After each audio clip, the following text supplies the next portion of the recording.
Bonjour à tous. Je ne sais pas si vous me voyez bien, s'il y a le son également. Je vérifie juste avec mes collègues techniques si tout est OK.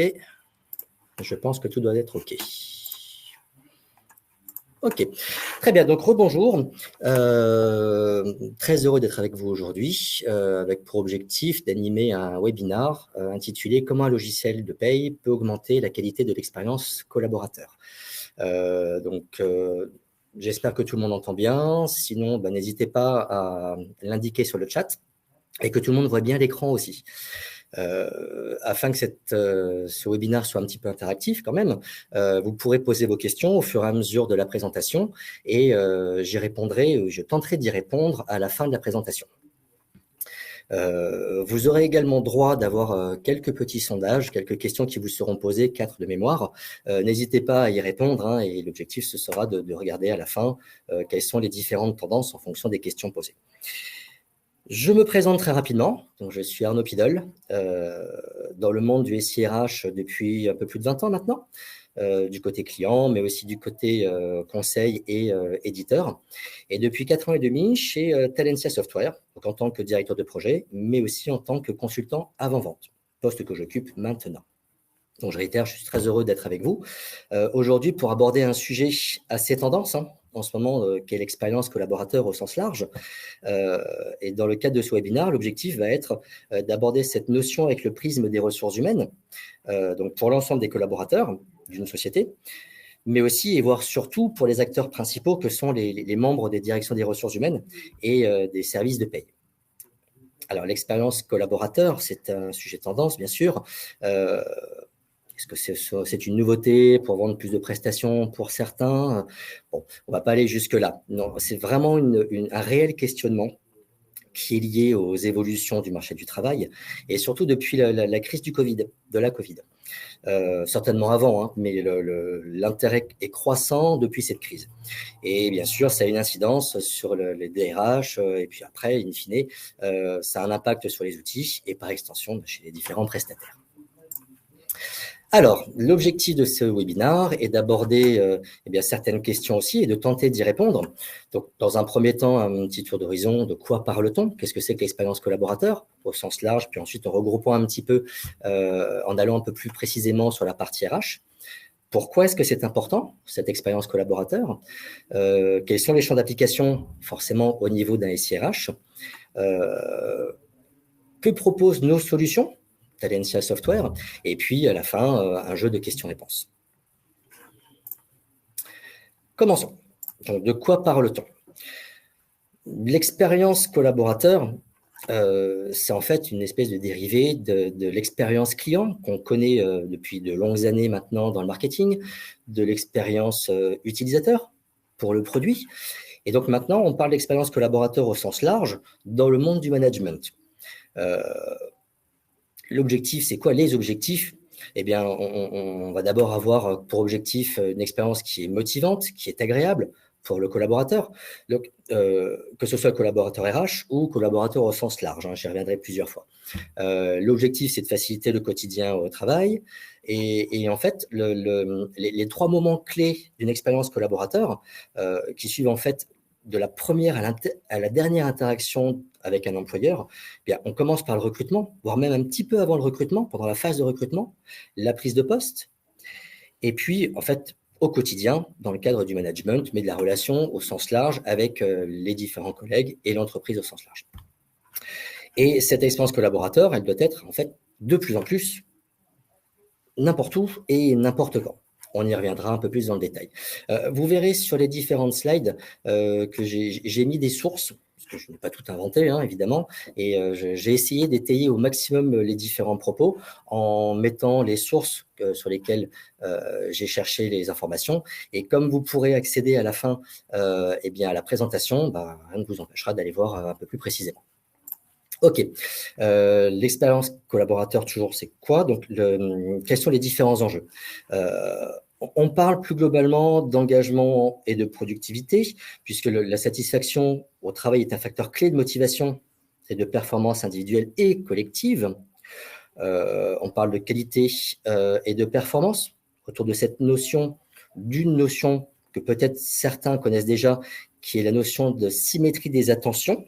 J'y reviendrai aussi, hein. Dans cette notion-là, en fait, dit que des collaborateurs dont on prend soin seront plus enclins à soigner à leur tour les clients et les outils de travail. On y reviendra et on pourra étayer le propos. Un autre enjeu très important et de plus en plus important même, qui est la fidélisation des collaborateurs. Elle contribue à retenir les talents, bien sûr, et à diminuer le turnover ainsi que l'absentéisme.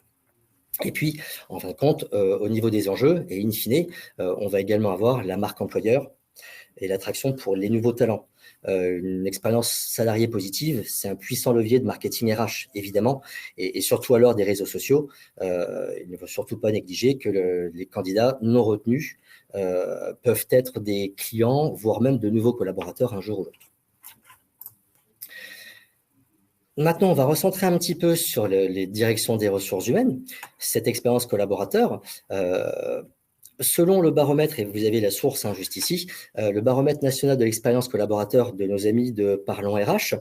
D'ailleurs, je vous invite vraiment grandement à récupérer cette 5e édition qui est vraiment très, très intéressante. Eh bien, selon ce document, selon cette étude, en 2022, il y a une entreprise sur 2 qui pratique l'expérience collaborateur. Alors, ça veut dire quoi? D'ailleurs, vous voyez hein, le terme pratiquante ou non pratiquante. Ça veut dire que simplement, elles souhaitent mettre au cœur de leurs préoccupations l'expérience collaborateur pour les enjeux que j'ai édictés auparavant. Mais ça veut aussi dire qu'il y a une entreprise sur 2 qui, pour l'instant, ne s'en préoccupe pas forcément. Et pour information, donc une entreprise sur 2 en 2022, il n'était que 25% en 2019. Donc, forcément, il y a un intérêt qui est croissant. Et surtout, vu le contexte, on va y revenir assez rapidement. L'expérience collaborateur pour les DRH, alors non seulement c'est pour l'ensemble des collaborateurs, mais à minima, les DRH doivent se préoccuper aussi de l'expérience collaborateur de ses propres collaborateurs. Et on va y revenir aussi. Et vous verrez que je passe assez régulièrement, enfin je parle de collaborateurs RH et de collaborateurs un peu plus au sens large. Voire même collaborateurs au sens large, je peux même parler de consommateurs RH. Vous verrez. D'ailleurs, c'est indiqué juste là. Une chose intéressante par rapport aux directions des ressources humaines, eh bien, on se rend compte, quand on interroge un peu tout le monde, que la perception des collaborateurs d'une entreprise par rapport aux collègues des ressources humaines, eh bien, on se rend compte que 99%, peut-être pas autant, ça me paraît beaucoup, mais c'est le chiffre que j'ai trouvé, eh bien, 90% des actions menées par les services RH sont invisibles. Ce qui est assez hallucinant quand on est passé par les ressources humaines et qu'on voit les travaux qui sont effectués et l'importance qu'ont ces travaux. Beaucoup estiment également que la paye, par contre, c'est juste du clic-bouton et qu'il n'y a pas beaucoup de valeur ajoutée. Alors que la fonction paye, la gestion de la paye, ça reste indispensable au bon fonctionnement d'une entreprise, bien sûr. On se rend compte aussi, en termes de communication, que le bulletin de paye est souvent l'unique lien en fait avec les ressources humaines. Alors au-delà de quelques demandes administratives et qui souvent malheureusement et en fonction des outils utilisés, eh bien sont insatisfaisantes ou peuvent être insatisfaisantes pour le consommateur RH parce que peut-être pas une bonne fiabilisation des données ou des informations, peut-être un temps de réponse trop important, etc. Alors, j'ai indiqué le gestionnaire de paye, héros méconnu entre complexité de la paye et les exigences de consommateurs RH. C'était surtout pour mettre en exergue le fait que le rôle de gestionnaire de paye ou de collaborateur paye,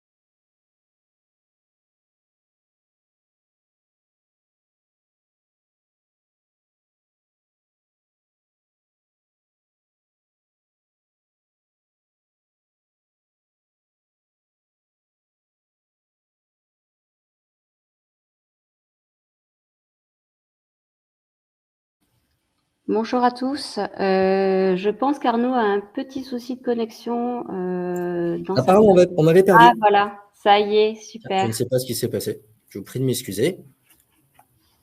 Je te redonne la main. Merci. Et vous m'avez perdu où, surtout? Que je Alors, parlais tout reviens. seul, là, dans mon coin. Tu parlais des gestionnaires RH et des Ah bah voilà, donc consommateurs. c'était il n'y a pas très longtemps, ça va. Bon, Non, non. Je te redonne la main. je repartage mon écran. Repartage, oui.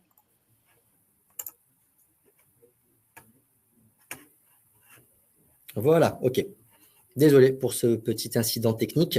Hop, je me remets dans les bonnes conditions. Donc, bien, je ne sais pas exactement où vous m'avez perdu, mais je parlais donc des gestionnaires RH, des gestionnaires de paye particulièrement. Je passe. Donc, ce que j'étais en train de vous dire, c'est que dans un contexte, enfin, le contexte actuel, il est le suivant. Déjà, auparavant, source IFOP, et je disais que je ne l'avais malheureusement pas mise, je le remettrai. Eh bien, en 90, 60% des Français jugeaient leur travail très important dans leur vie. En 2022, ils ne sont plus que 21%, c'est-à-dire 3 fois moins. Donc c'est quelque chose en fait dont il faut forcément tenir compte dans l'expérience collaborateur. D'ailleurs, je vous invite si ce n'est, enfin, à lire ou à aborder le magazine qui s'appelle l'Obs. Je pense que tout le monde connaît, de début mars, qui est extrêmement intéressant, qui s'intitule La nouvelle vie de bureau. Et ils sont abordés, c'est un petit peu le hasard du calendrier, ils sont abordés énormément de notions justement de l'évolution du travail, du monde du travail, mais également les différentes attentes et les nouvelles attentes, l'évolution des attentes des collaborateurs, et ce depuis la crise Covid, mais pas que. D'ailleurs, on va aborder le sujet aussi. Donc, eh bien, une expérience collaborateur de qualité est synonyme d'une meilleure qualité de vie au travail pour les équipes. On parle de qualité de vie au travail ou de qualité de vie et de conditions de travail aussi. Certains opposent la QVT ou QVCT à l'expérience collaborateur. J'ai plutôt le sentiment que l'expérience collaborateur est un des outils qui peut être utilisé justement pour alimenter ou pour une meilleure vie, une meilleure qualité de vie au travail. Pardon. Le constat qu'on peut faire aussi, c'est qu'il devient assez urgent de mettre en place des outils qui contribuent à ce bien-être des équipes RH et des collaborateurs. Et en fait, on va se retrouver avec, d'ailleurs, il y a un petit sondage qui va apparaître de votre côté qui aborde à chaque fois le sujet de la slide en question. Eh bien, l'expérience collaborateur, elle va vraiment être au centre de ces préoccupations-là. Et l'objectif est de faire du collaborateur un acteur des processus RH et de la paye. On va y revenir sur le comment on applique ça et quelles sont les possibilités d'application. Je ne reviens pas sur les différentes parties de cette slide, c'est assez parlant. Et puis, vous pourrez le voir lorsque vous aurez récupéré la présentation. OK. Pourquoi est-ce que c'est important? Pourquoi est-ce que cette démarche d'expérience collaborateur est importante? Collaborateur au sens large et collaborateur RH. Eh bien, on revient sur le contexte particulier. Donc, je ne vais pas revenir sur tout ce que ça... enfin, la crise sanitaire, vous savez très bien quelles ont été les conséquences, mais bon, on peut quand même mettre en exergue 2-3 points. Déjà, avec le télétravail, ou le télétravail partiel ou total, une plus grande distance, des relations managériales qui se sont distendues ou qui ont beaucoup évolué, moins de proximité avec les collègues directs. De fait, on peut avoir ressenti un isolement, perte de repères.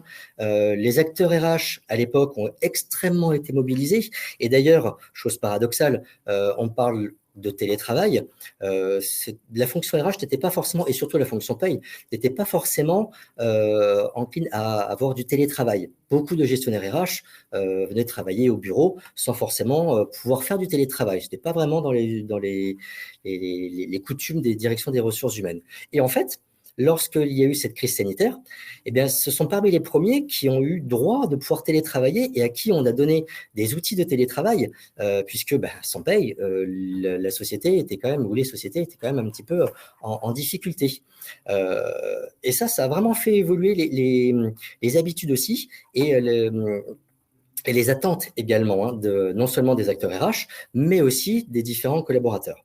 Le résultat, ça a aussi été que les directions toutes les directions sont allées au soutien en fait de leurs collaborateurs, mais aussi au niveau des services RH. En tout cas, j'espère. Ça n'a pas toujours été le cas, d'après ce qui m'a été dit, mais ça a été plus ou moins obligatoire puisqu'il fallait absolument que les services RH puissent tourner.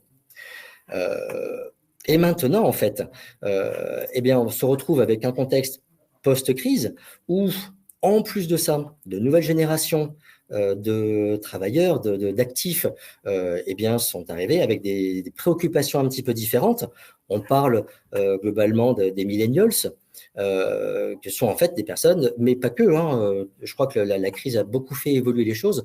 Eh bien, une recherche de plus de reconnaissance, de plus d'épanouissement aussi, et surtout, la grande tendance, c'est aussi d'avoir un meilleur équilibre entre vie professionnelle et vie privée.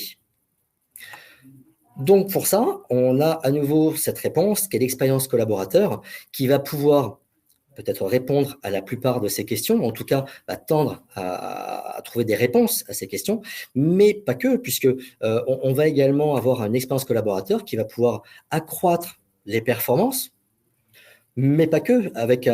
On peut également retrouver un meilleur niveau d'engagement, ça on va le voir aussi, une meilleure productivité, une meilleure fidélisation, beaucoup moins de turnover, on en a parlé tout à l'heure, avec, in fine, une meilleure image de marque. OK. Dans les services RH, j'en parlais juste avant, il y a eu des évolutions des conditions de travail liées justement à cette crise. Mais aussi maintenant, la crise est un petit peu éloignée quand même, et heureusement, eh bien les conditions ont changé parce que les attentes ont changé aussi, avec beaucoup plus d'hybridation du travail.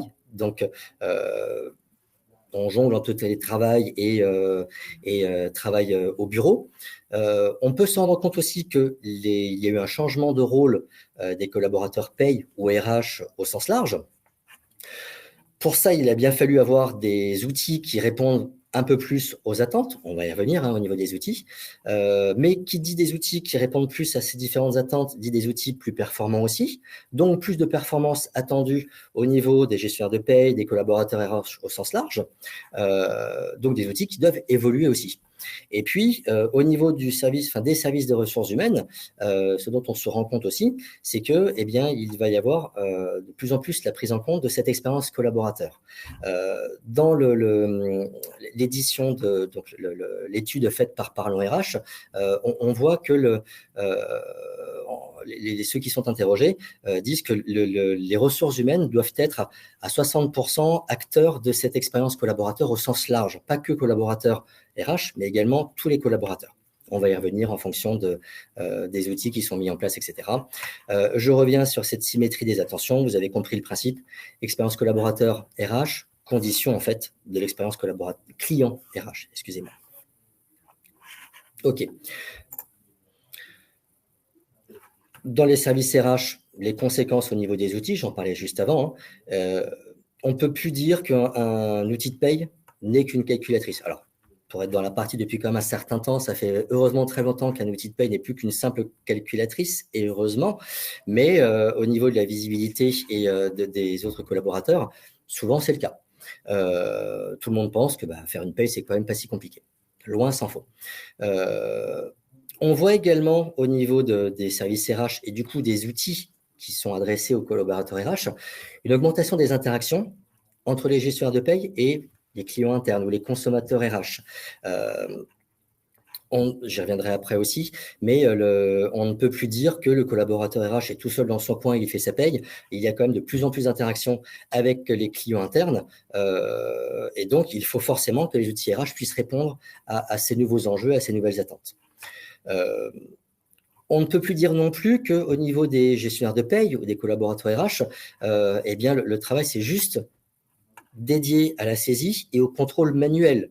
Non, maintenant, on attend d'un outil de SIRH, un outil de paye moderne, eh bien, qu'il y ait de moins en moins de saisies. On va voir comment tout à l'heure, et que les contrôles soient de plus en plus automatisés.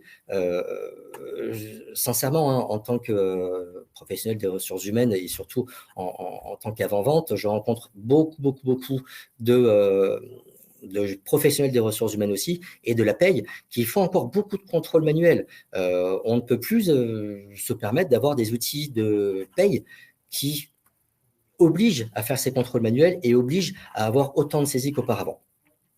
Donc, le résultat, c'est que les outils des acteurs RH doivent être à la hauteur. 2 slides simplement pour rappeler pour qui c'est important. Je vais vraiment passer très rapidement et vous pourrez le voir lorsque vous aurez téléchargé ou lorsque vous aurez récupéré la présentation. Mais c'est évident. Évidemment, l'expérience collaborateur, qu'elle soit RH ou qu'elle soit autre, eh bien forcément important pour les collaborateurs. Simplification des tâches administratives, une application renforcée, on y reviendra. Beaucoup plus, c'est de la meilleure information. Pour les managers aussi, ça a un impact. L'outil qui va être utilisé pour les ressources humaines, en tant que SIRH, eh bien, il doit être également adressé au manager puisqu'il doit pouvoir simplifier les liens entre un manager et ses collaborateurs.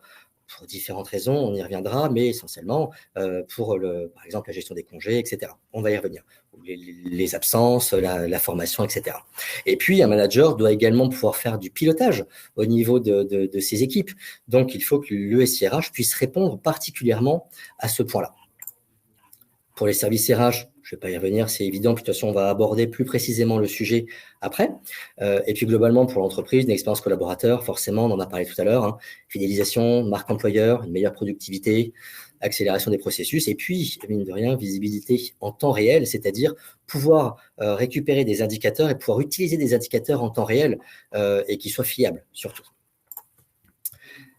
Alors, quels sont les champs d'application? On va rentrer un petit peu plus dans le détail en prenant quelques leviers et en voyant quelles sont les problématiques et puis les implications et surtout les réponses qui peuvent être apportées par un SIRH moderne. 5 points en particulier. La fluidité dans l'organisation du travail au sens large, un accès simple et rapide à l'information ressources humaines, ou même à l'information globale, renforcer le sentiment de responsabilité des utilisateurs RH. On va voir en quoi un logiciel ou une application RH moderne peut renforcer cette implication, cette responsabilisation. On va parler de communication aussi. Alors, avec le logiciel, pas vraiment, c'est plutôt autour ou grâce au logiciel de paye. On parle de logiciel de paye, je mettrais plutôt le logiciel SIRH, mais dans lequel on implique forcément le logiciel de paye. Et puis, développer la confiance dans ce fameux logiciel de paye qui ne va pas forcément de soi. Je pense que les payeux, entre guillemets, excusez-moi le terme, mais je pense que c'est un terme qui est vraiment partagé, ont réellement besoin d'avoir une confiance plus qu'importante dans le logiciel de paye et ça ne va pas de soi et on va voir comment. Alors, premier point, donc la fluidité dans l'organisation du travail. Le contexte, on revient sur la crise sanitaire, les différentes attentes et dans ces attentes, on va retrouver plus d'autonomie, et entre autres dans le choix de lieu de travail et le choix des temps de travail aussi. Petite information complémentaire, j'en parlais tout à l'heure, maintenant les salariés ont vraiment évolué par rapport à leurs attentes. Maintenant, on voit que, ils attendent en moyenne 2,4 jours de télétravail ou de travail à distance. C'est 2 fois plus qu'avant la crise. Donc, il faut forcément en tenir compte. Toujours cette notion d'équilibre entre vie professionnelle et vie privée, c'est une priorité. Et de fait, 71% des salariés interrogés souhaitent bénéficier d'horaires plus flexibles. Et c'est forcément compréhensible, puisque quand on parle de télétravail, forcément, on est à la maison, donc on a des interactions en permanence presque avec la vie personnelle. Donc, il faut pouvoir adapter tout ça. Et il faut que les logiciels puissent y répondre aussi. Première réponse, un logiciel en mode SaaS. Alors, je ne sais pas si le terme SaaS parle à tout le monde. Je pense que c'est de plus en plus le cas. Mais pour rappel, SaaS voulant dire Software as a Service, c'est-à-dire, dans un premier temps en tout cas, c'est un logiciel qui va être non plus hébergé sur les serveurs de la société, de l'entreprise, mais un logiciel qui va être accessible directement par Internet ou qui va être sur le cloud. Et pouvoir se connecter à distance, c'est beaucoup plus simple et beaucoup plus naturel en fait quand on a un logiciel qui est en mode SaaS. Donc, ça permet de gérer cette complexité. Et on l'a bien vu lors de la crise sanitaire, en fait. De notre côté, en tant qu'éditeur de logiciels, on a eu une très forte augmentation de nos clients qui étaient en mode on-premise, c'est-à-dire le logiciel qui est hébergé chez le client, pour passer le plus rapidement possible en mode SaaS, ce qui simplifiait énormément en fait l'accès au logiciel lorsque les collaborateurs étaient chez eux. On parle également d'une autre notion pour simplifier et pour fluidifier le travail en question. En application, enfin, on parle d'application responsive design. Le terme est anglais, bien sûr. L'objectif, en fait, si je résume, c'est de pouvoir utiliser un logiciel, le même logiciel qu'on soit sur un support, mon ordinateur quand je suis au bureau, mais également un ordinateur portable, voire même, et c'est de plus en plus le cas, une tablette, voire un téléphone portable. Et donc, les applications qui sont conçues, construites, responsive design, peuvent permettre ce genre d'application. Un exemple simple, un collaborateur qui souhaite poser ses congés, donc il doit accéder à son portail RH pour poser ses congés, eh bien, il peut très simplement le faire par le biais de son smartphone. Je ne dis pas de faire une paye sur le smartphone, loin s'en faut. Mais pour autant, eh bien, poser des congés, ça a forcément un impact après sur la paye. Donc, si on rend accessible l'application simplement, ça a une incidence après sur la paye. Et puis, un autre point qui est peut-être un petit peu plus technique, un logiciel doit vraiment s'interfacer simplement avec tous les autres outils qui sont dans le giron ou qui sont autour du SIRH. Et alors, le fait qu'il soit en SaaS peut simplifier les choses, mais en tout cas, c'est une préoccupation. Pour y venir, c'est un peu plus technique. Donc, qui rejoint le premier point, et qui est donc le second point, c'est donner accès de façon simple, rapide et pratique à l'information RH. Donc, le point précédent était plutôt sur l'accès au logiciel, l'accès à l'application ou aux applications. Là, on est sur l'accès aux données. Alors, plusieurs choses. Déjà, on se rend compte que lorsqu'on parle de données ou d'informations RH, dans de nombreuses directions des ressources humaines, on a en fait des supports qui sont assez disparates ou des formats qui sont assez disparates. Du papier, mais aussi de l'Excel. Donc, on a des données qui sont stockées vraiment un petit peu partout où ce n'est pas très homogène. Ce qui fait que ça donne des difficultés pour réunir les informations, pour les fiabiliser aussi. C'est vraiment un constat. Donc, l'objectif, ce serait plutôt d'exploiter les données de manière beaucoup plus simple. On voit aussi que un logiciel de ressources humaines et a fortiori un logiciel de paye doit pouvoir être en relation assez simplement avec des tiers. Par exemple, les collaborateurs paye au quotidien doivent collaborer ou en tout cas donner des informations à des organismes comme l'URSSAF, comme les caisses de retraite, etc. Donc pour ça, il faut absolument que les données soient fiables. On ne peut pas se permettre d'envoyer des données qui ne sont pas fiables, c'est une évidence. Ok. Pour ce faire, il y a plusieurs pistes, mais si je me mets déjà au niveau du collaborateur au sens large, eh bien, une petite donnée chiffrée, on se rend compte que 19% des actifs en 2019 recevaient un bulletin de salaire au format numérique, alors qu'en 2020, on est à 42%. Je n'ai pas les chiffres et je n'ai pas trouvé les chiffres. Peut-être que quelqu'un pourra me les donner si possible, mais pour 2021 ou 2022. Mais en tout cas, on voit qu'il y a une très forte progression. Bon, c'est aussi lié à la législation, bien sûr, ce qui, depuis 2017, a évolué sur le sujet. Donc, l'objectif, c'est d'homogénéiser les données, les informations, ce qui permet également aussi de dématérialiser des documents RH, de simplifier et de fiabiliser les données. C'est forcément un gain de temps.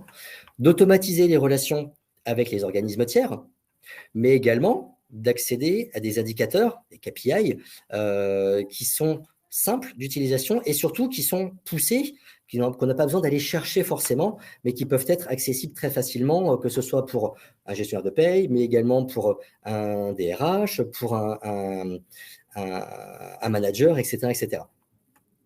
Donc, un logiciel efficace donne aux équipes RH la possibilité de digitaliser, d'automatiser certaines de ces actions, pour la plupart de ces actions. Une fois de plus, j'ai mis les sources de ce que j'ai trouvé comme informations chiffrées. N'hésitez pas à aller voir si nécessaire. OK.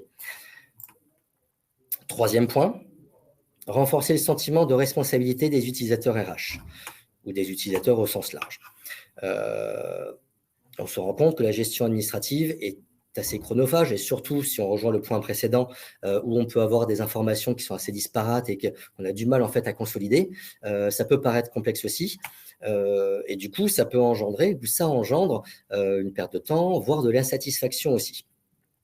En fait, comment on peut adresser ce point avec un logiciel moderne ou un SIRH un peu plus moderne, et on parle de solutions de paie digitalisées aussi. L'objectif serait, et c'est pour ça qu'on parle de sentiment de responsabilisation, eh bien de pouvoir donner accès à chaque collaborateur déjà à ces données. Je prends un exemple simple, je suis collaborateur lambda, je souhaite voir mes informations, je dois pouvoir y accéder assez simplement, mon dossier collaborateur, très simplement, OK. Mais aussi, l'objectif est de pouvoir responsabiliser les collaborateurs au sens large en les rendant acteurs.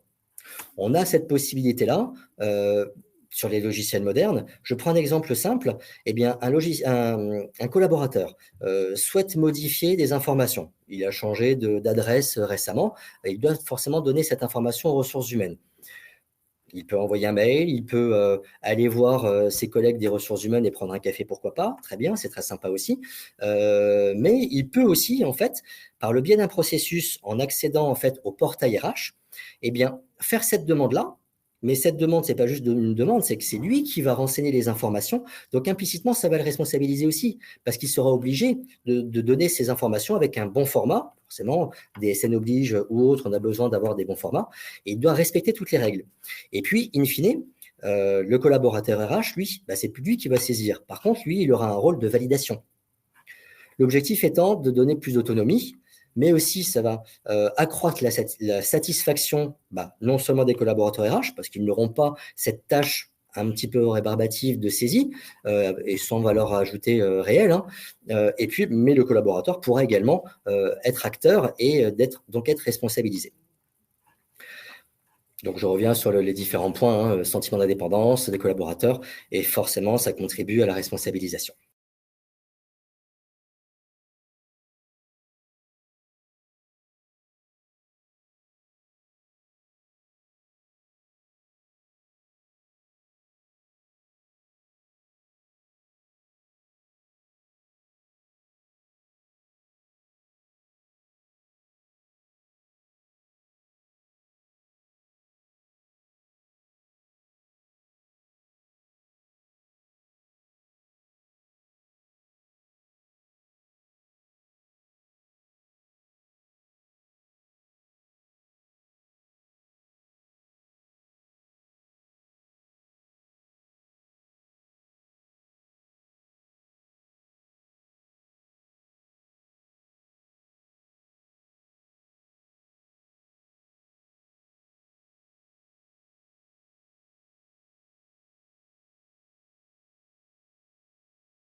D'accord.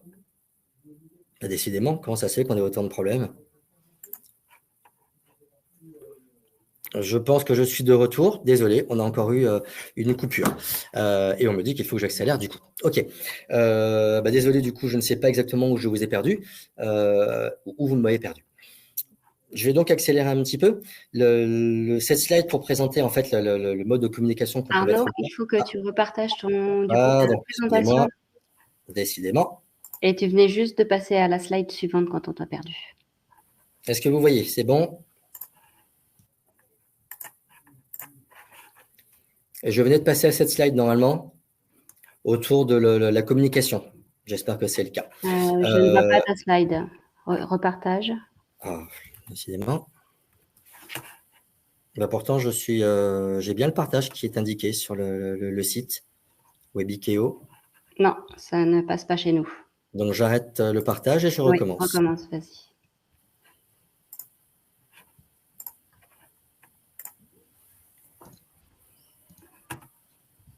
Est-ce que c'est bon? C'est bon. OK, c'est reparti. Et j'accélère, j'ai compris. Merci.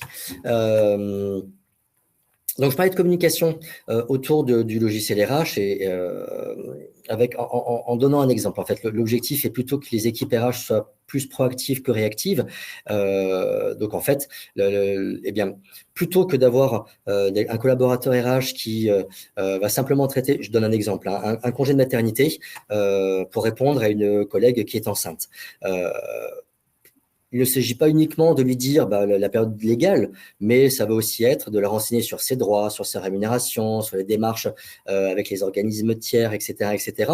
Donc, l'objectif est de vraiment accroître la communication positive autour de la paye, autour des ressources humaines, sans se cantonner en fait à un rôle uniquement légal. Et ça, un logiciel de SIRH assez moderne peut le permettre, et ça va avoir un impact extrêmement positif puisque ça va renforcer les liens, il y aura une meilleure reconnaissance et surtout l'expérience collaborateur aidant, eh bien, on pourra se prémunir de certaines expériences dégradées qui pourront conduire peut-être à de l'absentéisme, etc., etc. L'objectif, c'est de gagner du temps et de l'efficacité. Allez, j'accélère un petit peu. Dernier point sur la confiance, mais en fait, ça rejoint le point précédent. Il faut impérativement qu'on ait confiance dans ce logiciel de paye. Et la confiance, elle est à tous les niveaux, aussi bien au niveau des collaborateurs RH que des collaborateurs au sens large. Et pour ce faire, l'objectif est également d'avoir des tâches plus participatives. J'en parlais tout à l'heure avec la possibilité de donner aux collaborateurs de pouvoir participer pour fiabiliser les données et du coup de faire évoluer leurs données, par exemple. Mais en fait, un climat de confiance va vraiment permettre un travail participatif ou collaboratif qui sera plus important. Et de fait, ça aura un impact aussi sur le climat social. Allez, je m'active. Je résume un petit peu les avantages qu'il peut y avoir pour les DRH sur cette expérience collaborateur, sans forcément rentrer dans le détail.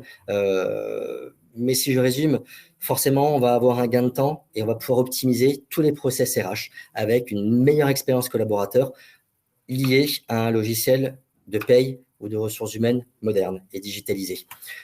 Du coup, on va gagner du temps sur des tâches qui n'ont pas forcément de plus-value ou qui ne sont pas forcément très intéressantes. On va pouvoir se recentrer sur l'humain. C'est implicite. Mais ce qui fait que ça va un petit peu faire évoluer aussi les rôles. Au niveau de ces rôles-là, du coup, on va pouvoir renforcer les capacités d'analyse, ce qui va pouvoir permettre de récupérer et de pouvoir analyser plus simplement, plus rapidement aussi, eh bien, des données, des KPI, des indicateurs, etc. Et un logiciel moderne doit permettre d'accéder à ces informations-là beaucoup plus simplement. In fine, ça va forcément améliorer l'image de la DRH. Et on est à nouveau dans ce cercle vertueux. Et l'objectif est de créer en fait globalement des outils qui vont apporter de l'adhésion et de l'engagement au niveau du collaborateur. Je ne vais pas plus loin sur les différents sujets, il y a beaucoup à dire hein, et on n'a pas beaucoup de temps pour ce faire. Je résume un petit peu tout. Hein. Le logiciel de paye pour augmenter la qualité de l'expérience collaborateur, des leviers de motivation. Je vous laisserai lire ça dans un second temps. Je vais plutôt aller un petit peu plus loin au niveau de la conclusion. En fait, la gestion de paye moderne doit ou devrait devenir ou peut devenir en fonction de logiciels utilisés aussi une pierre angulaire de l'expérience collaborateur de qualité et la fonction structurante d'un SIRH global beaucoup plus efficace. Je ne sais pas où j'en suis au niveau du temps, je vous prie de m'excuser. Il est 16h10. OK, à peu près. Je me permets maintenant de vous présenter très rapidement les solutions que nous avons chez Talentia avec la solution, la suite RH de Talentia. Dans un premier temps et extrêmement rapidement aussi, puisque ce n'est pas tout à fait l'objet du webinaire, Talentia, c'est une société qui est française, qui est basée en France, même si nous avons des équipes en Italie, en Suisse, en Espagne, en Angleterre aussi, mais la maison mère est en France. Et on a une forte présence au niveau européen. Je schématise très rapidement. Si besoin, on pourra répondre beaucoup plus rapidement, enfin beaucoup plus dans le détail à vos questions. Ce n'est pas qu'un éditeur de ressources humaines, mais également de finances. Ce n'est pas du tout ma partie, mais des collègues s'en chargeront si besoin. La suite RH, c'est quoi ? Je ne vais pas revenir sur les différents points qu'on a déjà abordés. responsive design, etc., etc. Bon, vous pourrez les lire. Mais ce que je peux vous dire, c'est que ce qu'on essaie de faire avec notre suite RH, c'est qu'elle soit le plus collaborative possible, c'est qu'elle puisse embarquer un analytique, mais surtout pour pouvoir pousser de l'information, pour pouvoir pousser des indicateurs en temps réel et des indicateurs qui vont pouvoir être dynamiques, qui pourront être utilisés, mais très simplement aussi. C'est une application qui est responsive design, qui est en SaaS, donc qui peut être utilisée sur n'importe quel support à la maison, de n'importe où, en Grèce, si vous souhaitez travailler en Grèce, peu importe, ça se fait de plus en plus. L'objectif est d'avoir un dossier numérique, forcément, et d'avoir une interopérabilité, excusez-moi, le terme est toujours très difficile à dire, mais vous l'avez compris, c'est de pouvoir discuter avec d'autres applications le plus simplement possible et d'une manière la plus sécurisée possible. Notre suite RH va vraiment du début du parcours collaborateur jusqu'à la fin. Et d'où l'intérêt que nous portons aussi à l'expérience collaborateur, qu'elle soit du côté RH, mais du collaborateur aussi au sens large. Ça démarre au début. Et ce qu'on va avoir, c'est ce que je vous disais tout à l'heure, l'expérience collaborateur, elle démarre même avant d'être embauché. Elle démarre au moment où un collaborateur ou un futur collaborateur répond à une annonce. Et pour ça, il faut que les applications soient vraiment efficaces. Au moment où le recrutement est fait, on va aborder, donc là, je vous laisse voir tout le parcours, hein, mais vous le connaissez. Et plus précisément maintenant, au niveau de notre suite RH, qu'est-ce qu'on va retrouver? Eh bien, on va retrouver un corps RH qui est central, qui va pouvoir regrouper l'ensemble des données du collaborateur. C'est le portail aussi sur lequel tout le monde se connecte, que ce soit un gestionnaire de paye ou un collaborateur lambda ou un manager. C'est la même application qui va simplement avoir une apparence différente et des données différentes aussi en fonction du rôle. Et je reviens sur le parcours collaborateur. On va démarrer en fait avec... On a différents modules que je vais vous présenter très, très brièvement, mais le premier module qui pourra être utilisé et qui pourra avoir un impact fort sur l'expérience collaborateur, c'est le module acquisition des talents, donc en fait le recrutement, dans lequel on aborde une notion de pré-boarding. Et le pré-boarding, c'est quoi? C'est une fois qu'un collaborateur a été retenu sur un poste, eh bien, on pourra déjà commencer à dialoguer par le biais du SIRH avec lui. L'objectif, c'est quoi? Eh bien, en tant que RH, j'ai toutes les informations concernant ce collaborateur issues de son CV la plupart du temps.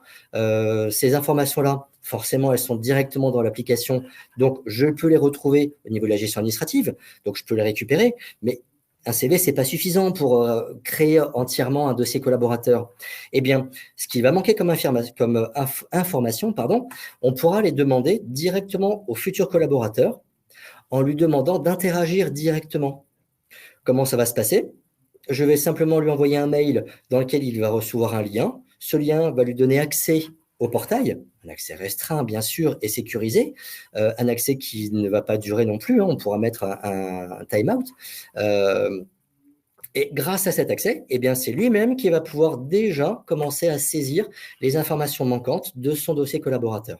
C'est également l'occasion de commencer avec lui une relation, avec une communication qui pourra lui être adressée par ce biais-là. Il va accéder au service RH en fin de compte de l'application et donc on pourra déjà lui pousser de l'information. Ça peut être n'importe quel contenu, hein. Ça peut être une petite enquête de satisfaction directement, ça peut être une petite vidéo présentant d'une autre manière son service ou autre, etc. etc. Ok. Vous verrez également sur certains modules qu'il y a des petits encarts. Eh bien, c'est simplement parce qu'on n'a pas forcément toutes les briques technologiques et du coup, on va s'appuyer sur des partenaires pour ce faire.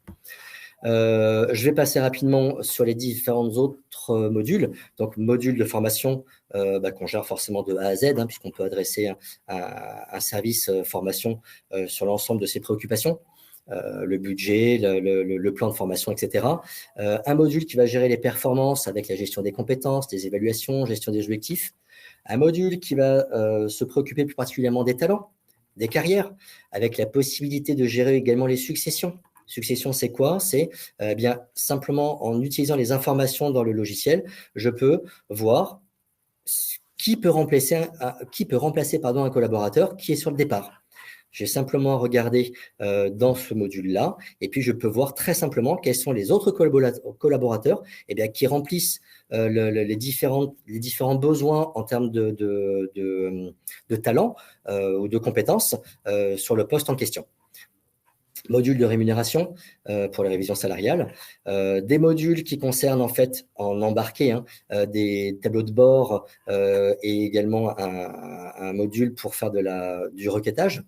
Donc, c'est du reporting. C'est le module qu'on utilise qui est plus particulièrement câblé, si je puis dire, sur notre module de paye, bien sûr, et qui va permettre d'adresser très simplement aussi la DSN, pardon, pas la DSN, excusez-moi, le bilan social et l'index égalité femmes-hommes, puisque c'est du standard chez nous. En fait, quand on installe directement l'application, on a directement tous les indicateurs, tous les index qui sont mis à disposition en standard. Voilà. Chose importante. Un coffre-fort salarié et ou employeur. Pour ce faire, on va s'appuyer sur notre partenaire PeopleDoc, donc avec de fortes interactions. On peut également avoir de la signature électronique. Là, je ne l'ai pas mis au bon endroit, je pense. C'est-à-dire, dans le cadre d'un processus dans lequel on va renseigner le dossier du collaborateur, in fine, on pourra éditer très simplement le contrat du collaborateur et puis mettre en place un processus pour que le collaborateur puisse signer et que nous, on puisse signer aussi le document en question. La paye, bien évidemment, qui est couplée avec notre portail DSN, qui fonctionne en machine to machine, donc avec Net Entreprise. Et puis, un module qui est couplé au portail, module pour gérer les absences. On en parlait tout à l'heure quand on parle de responsive design. Très simplement, un collaborateur pourra faire des demandes de congés, de RTT, etc. Mais on va un petit peu au-delà aussi, puisque on est en partenariat avec une société qui s'appelle Assis pour la GTA. Nous, on n'a pas de module à part entière de GTA, mais par contre, on est en interaction forte et standardisée avec la société Assis, avec l'application Source6 en particulier. Les slides suivantes, c'est plutôt pour vous donner des exemples. Je vais passer vraiment très rapidement puisque vous pourrez les récupérer. L'objectif, c'est que vous voyez un petit peu à quoi ça ressemble et que si vous êtes effectivement intéressé, vous puissiez nous demander qu'on puisse vous recontacter pour faire une overview. Ça me fera très plaisir de vous revoir pour une petite overview, pour voir un petit peu si vous avez des besoins particuliers. Peut-être autour de la notion d'expérience collaborateur RH aussi. Et puis globalement sur un SIRH. Ok, je ne détaille pas tous ces différents points. Et le dernier point que je souhaitais aborder, important au niveau de la notion d'expérience collaborateur, à mon sens, qui est l'automatisation des contrôles. J'en ai brièvement parlé tout à l'heure. C'est quelque chose qui nous tient assez à cœur aussi. On ne peut plus imaginer une application de paye qui n'automatise pas les contrôles de paye. Et j'entends vraiment très souvent quand j'adresse des nouveaux clients, d'ailleurs vous avez normalement une question qui vous a été posée sur le sujet, que tous les contrôles de paye se font encore manuellement, voire même en éditant les bulletins mois M-1, et du coup, on vérifie ça visuellement. Non, nous, ce qu'on propose, c'est vraiment la possibilité d'avoir des audits et des contrôles qui sont paramétrables et qui sont proactifs. Et ce que vous avez, je ne sais pas si vous voyez bien, parce que les copies d'écran sont très petites, mais en fait, l'objectif, c'est qu'on peut paramétrer ce qu'on a appelé des payes sensibles ou des audits des contrôles de paye, et vous pouvez paramétrer des thèmes particuliers, par exemple, des soldes de RTT négatifs, des arrêts maladie, etc. Et dès que vous allez lancer un contrôle de paye, enfin un calcul de paye, pardon, automatiquement ça va se renseigner. Et là, par exemple, j'ai lancé un contrôle de paye, un calcul de paye. Ça me ressort que j'ai 4 collaborateurs qui sont en arrêt de travail sur le mois en cours. Eh bien, pour l'instant, je vois que les 4 collaborateurs ne sont pas contrôlés. Et si je clique directement à ce niveau-là, je vais arriver sur la liste des collaborateurs qui ont un arrêt de travail sur le mois que j'adresse, et je pourrais très simplement, après aller voir dans les arrêts de travail, sans avoir besoin de récupérer des indicateurs. Ensuite, je change d'écran. Ensuite, je vais dans mon dossier collaborateur. Là, très simplement, j'ai la liste et je vais voir. Et à partir du moment où je suis allé sur l'arrêt de travail, ça va mettre à jour en fait mon suivi, ça va me dire que c'est contrôlé. Donc, j'aurai plus que 3 collaborateurs non contrôlés, un qui est contrôlé. Voilà. Et ça, on peut le faire et c'est totalement paramétrable. Très simplement, on peut le faire sur quasiment tout ce qu'on peut adresser au niveau d'une paye. Et je ne parle pas des contrôles de cohérence, etc. Bon, maintenant, quasiment tous les logiciels le font, bien évidemment. Dernier point que je souhaitais aborder, je regarde de l'heure, c'est bon, on est à peu près dans les temps. Nous offrons également ce qu'on appelle des services managés. À partir du moment où vous êtes en run, donc vous avez mis en place le SIRH, etc., vous avez la possibilité, la plupart des éditeurs le proposent, hein, mais on met vraiment un point d'honneur à répondre à l'ensemble des attentes maintenant de nos clients. Mais on peut en fait proposer des services managés à tous les niveaux.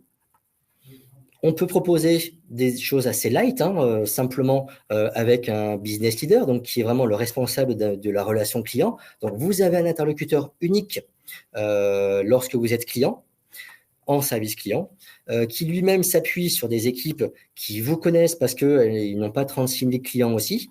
Vous avez accès forcément à un portail de services, etc., etc. Et on peut aller même au niveau des services jusqu'au traitement de la paye, jusqu'au déclaratif associé, sur de l'assistance fonctionnelle, etc., etc., avec bien sûr de la maintenance réglementaire, que ce soit au niveau légal, mais au niveau des conventions collectives aussi.